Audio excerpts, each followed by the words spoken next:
Yes, my precious, Oh, hey, let me just set down that regional trophy there. Hey, so I know you guys are here. You guys are here to see the exclusive House Martell spoilers from the upcoming Call to Arms chapter pack, the second chapter pack of the second cycle for Game of Thrones, the second edition card game. And thanks to FFG, I've received those spoilers for you guys to show them off here. I just want to first start out by thanking all you guys for viewing. If you didn't watch, I wouldn't be doing this. And thanks especially to you who subscribed and supported the channel. That helps me out a lot. And it's free. And some of you mentioned before you would like to know a way you can donate to the channel to help it grow and improve and help me recoup some of the costs of doing this with the lighting and the cameras and the traveling and whatnot. You can now at patreon.com/Rob's Gaming Table. Every dollar counts. You can donate as little as $1 a month. And if you don't, hey, that's still cool. You can watch this stuff for free. I don't care either way, but every little bit helps. And I really appreciate the ones who donate. And for those who subscribe and donate on Patreon, I'm also going to have a little contest coming up. Stick around at the end of the video. I'll mention that, and you can jump in that contest to try to win some prizes. Without further ado, let's get to the spoilers. And with me, I have my senior card spoiler evaluation correspondent, Kevin Austin, to join me on that. So let's jump to it. All right, and for our first spoiler, we have Starfall Cavalry, if I'm saying that right. It's a 6-cost Martell character. It's non-unique. It's also loyal. It has a military icon, intrigue icon, 4 strength. It has 2 traits. One's army, the other one's House Dane. The keyword on it is no attachments except weapon, and it does have a reaction. It says reaction. After Starfall Cavalry enters play, draw 1 card. 3 cards instead if there are 3 or more plots in your used pile. My thoughts on this one to start, I would say more card draw in Martell. Yes, please. Late game card draw too. You'll get more of it in late game, which is usually great because that's when you need more cards in hand. Usually you're kind of under reserve the later rounds of the game more often. It's loyal, so it can be reduced. That House Dane trait is great for Dawn to help get it out of that burn range of the 4 strength it has. But it can't get the, am I right, Kevin? Can't get the Crown of Gold on it, right? Because that's not a weapon, obviously, right? Nope, that's right. So it's immune from condition attachments in the Crown of Gold. House Dane's great for giving it Intimidate, but of course it also gets the plot bonus.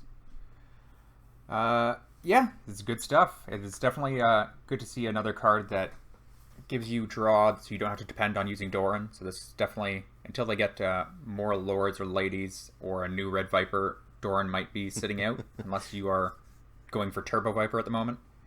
This is true, and it does have my 2 favorite icons. It has military and intrigue. Those are my faves, and the intrigue does help with like the event Doran's Game, helping you get some more intrigue strength added to that challenge to help you get that triggered off. Obviously, it's better in late game, like we said. So there's that you got to be kind of hit it in that sweet spot before you plot reset, and you're back down to 0 plots in your use pile. Yeah. One thing to if you compare this to Littlefinger for the draw, one thing to notice is that Littlefinger is when you marshal it, and this is when it enters play. The only key difference so far in the game is only if your opponent uses Bitter Bridge. But otherwise, he can't enter play with anything else at the moment. Yeah, Arion, he's 1 gold out of the Arion range, right? Yeah. Yeah, that kind of hurt. When I saw that, I thought of that right away as like, oh, this would be cool to sneak it in, grab those events and that kind of thing and draw in the challenge phase to kind of screw with your opponent. But yeah, it doesn't exactly work that way. No, but it's still well costed, and then loyal helps out. Yep. And that army trait is good for Muster the Realm. Yep. It gives them an extra army on top of the Knights of the Sun, which they already have. Yep, it's a good addition. Anything else you have on this card that you can think of? Anything it works great with?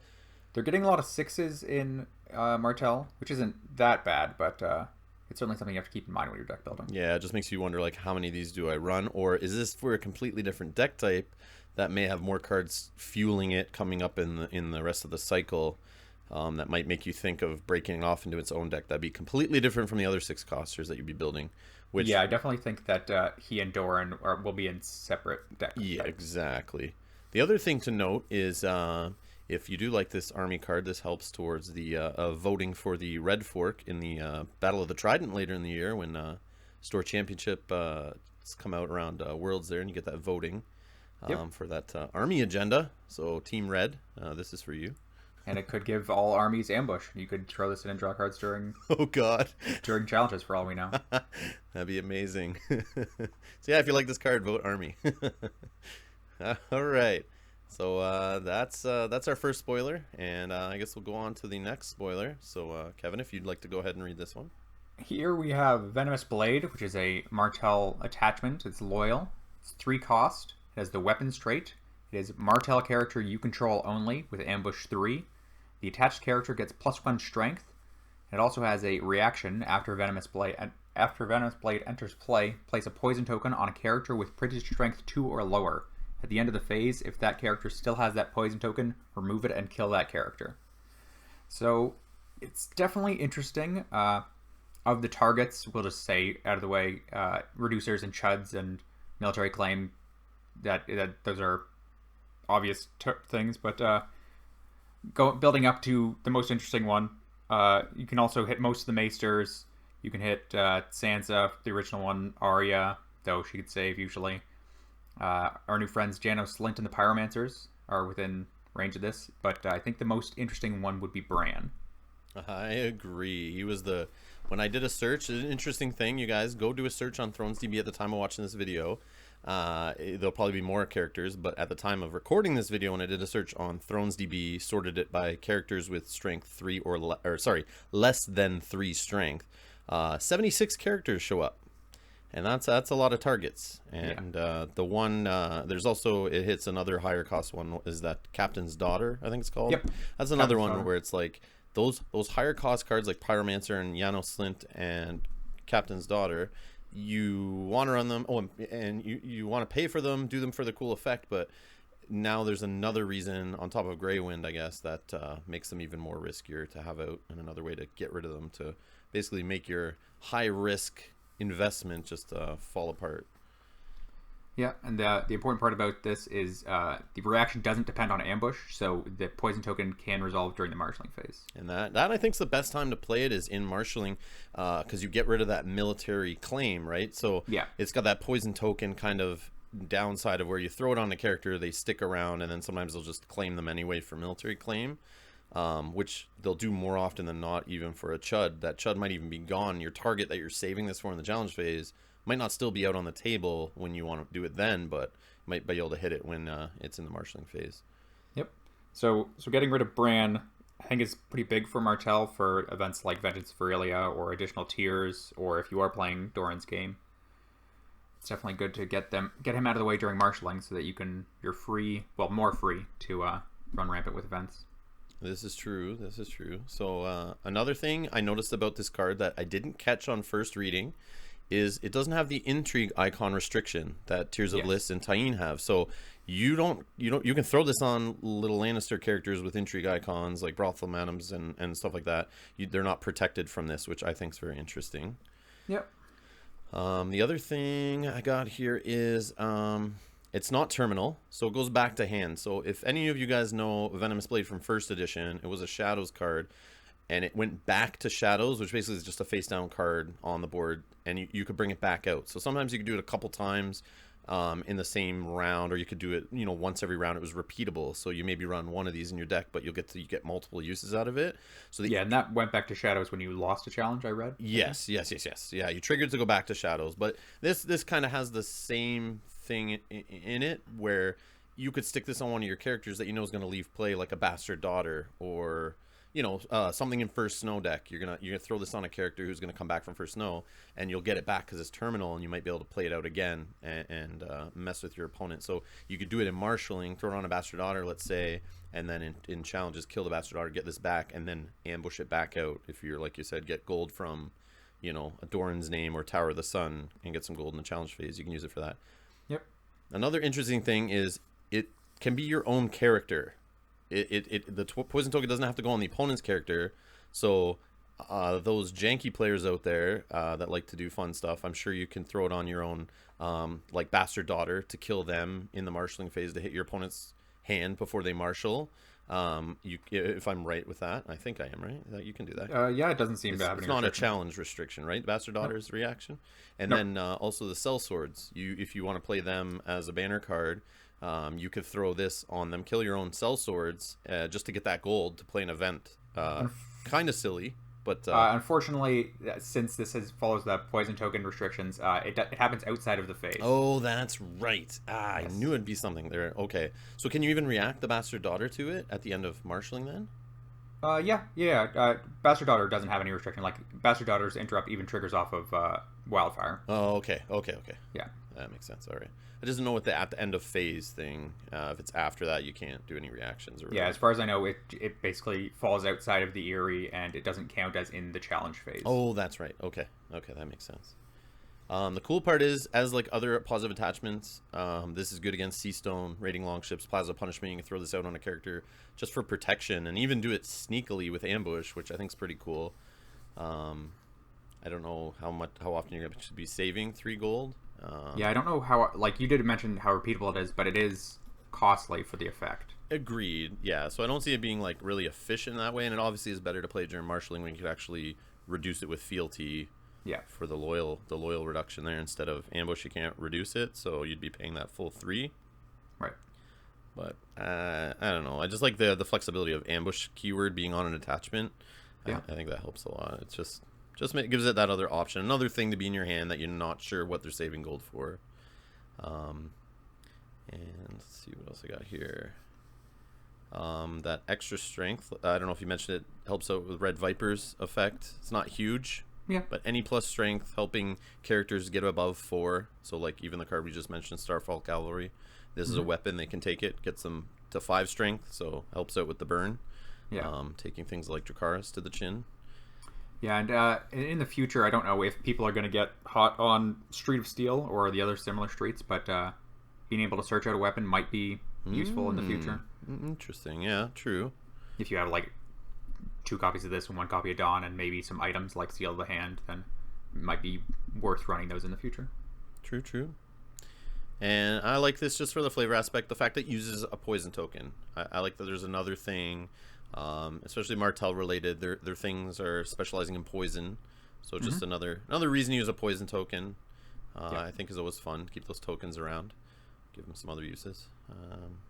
But yeah, I don't think I have much else to say about Venomous Blade. It was one of my favorite cards in first edition. It was my favorite restricted. I played it in my deck for over a year before the game ended. And I really liked it. This one I don't think is as powerful. Obviously, I don't see this hitting a restricted list anytime soon. No, because it doesn't sound like it's repeatable, but not as repeatable as what it seemed to. It's not as quote-unquote broken, but it still looks fun, and there could be other cards come out that this could attach to, that just that +1 strength or this effect just killing guys in play. It's kind of got that, kind of has the same feeling of the, what's that knight that comes into play in Tyrell? Kind of feels like that a little bit if you do it in marshalling, but it's obviously at the end of phase. But I mean, still, you're not really using many of those characters.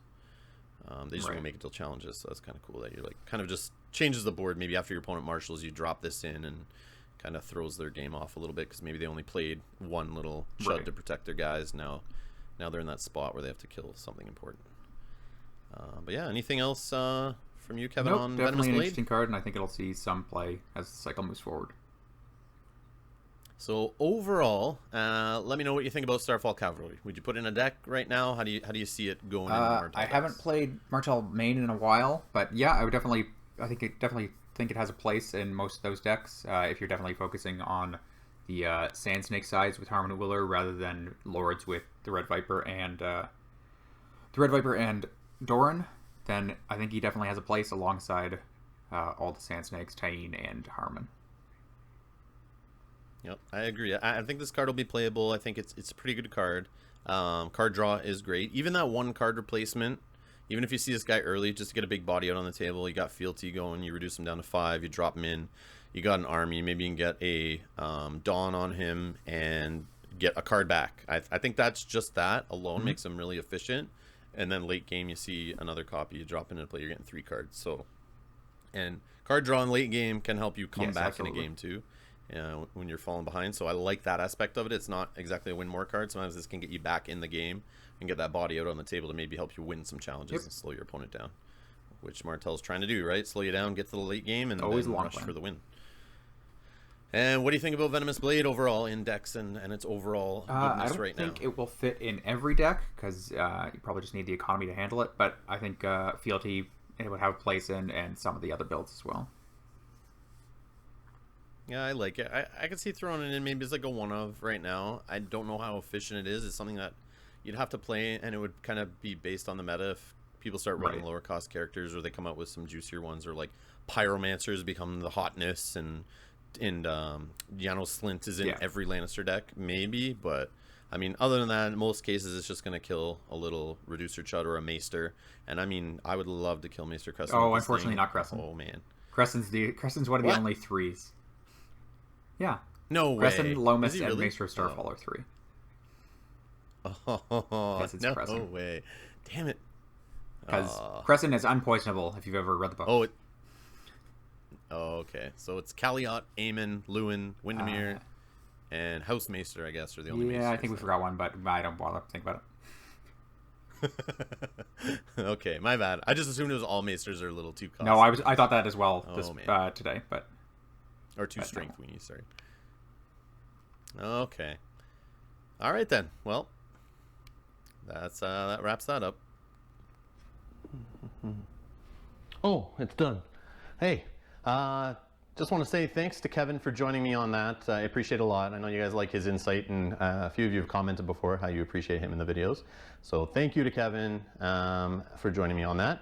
And thanks again to FFG for providing those cards. I want to know what you guys think about the cards, so leave those down below in the comments. I want to hear your thoughts, whether you think they're good, overpowered, underpowered, garbage. Would you put them in your decks? I want to hear from you. And I did mention that I would do a little contest, kind of like I did for reaching 1,000 subscribers. Just want to say thanks for, now I'm over 2,000 subscribers, which is huge, blows my mind. I can't believe that happened. And we're still growing every day, more subscribers is amazing. Keep spreading the word of the channel and spread this game, and let's get huge. But for the subscribers and the Patreon supporters, I'm going to be doing a little contest, going to give away a couple prizes. If you want to enter this contest, do it before July 10th, Wednesday, 12 midnight Eastern, where I'll tally up the votes. How can you get entered? You do that below in the comments. Just leave a comment. Tell me you want to be entered in the contest. Say something funny. I don't care. Just leave a comment. We'll total up the names in the comments, and you'll be entered. As long as you're subscribers, so make sure you subscribe and then comment, because we'll check that. And then what I'm going to do is for the Patreon supporters, you're going to get 3 entries into the contest automatically. And you can leave a comment below also. So that'll be a 4th entry. So go over to Patreon, donate to the channel if you want to be entered for more entries to have greater chance to win. And I'm going to do some Patreon only contests in the future to give away some of the prizes I win at tournaments. So the prizes for this one are going to be this beautiful Game of Thrones, the card game, 2nd edition, Sword Championship 2016 House Tyrell playmat, as you can see there. So if you want one of those and you didn't win one, or maybe you just want a second one, I guess, enter the contest below, and you can get entered to win that. And the other prize I'll be giving away, same thing I gave away at 1,000 subscribers. I looked and I did have a few more packs of the House Stark tokens that were given out in 1st edition of this game last year, 2015 regionals. These little Stark tokens, they are different than the 2016 regional tokens, and I'll put those up side by side here. You can take a look at those. So they are different. They're a little more rare, a little different. So I'm going to throw these in, a pack of these, and that mat. And yeah, if you want to get entered, leave a comment below, like I said, before, August 10th, Wednesday, August 10th, correction. August 10th at midnight Eastern, and we'll tally those names up. And if you're a donator on Patreon, you'll get entered 3 times, plus another time if you comment. So thank you to all of you for supporting the channel. And anyone going to Gen Con, I'll be there next week, so stop by, say hi. I'll be at the Thrones tournament. and wandering around Gen Con. I always get humbled by you guys stopping up and saying hi at the conventions and tournaments that I travel to and whatnot, and I appreciate the support. I do this for you guys. You don't need to thank me, but I do appreciate it. It's very humbling. So subscribe, and we'll see you in the next video. We got more regional coverage coming up, and we should get some videos from Gen Con. So if you like what we do here, like I said, donate on Patreon, and we'll see you in the next video. Thanks a lot.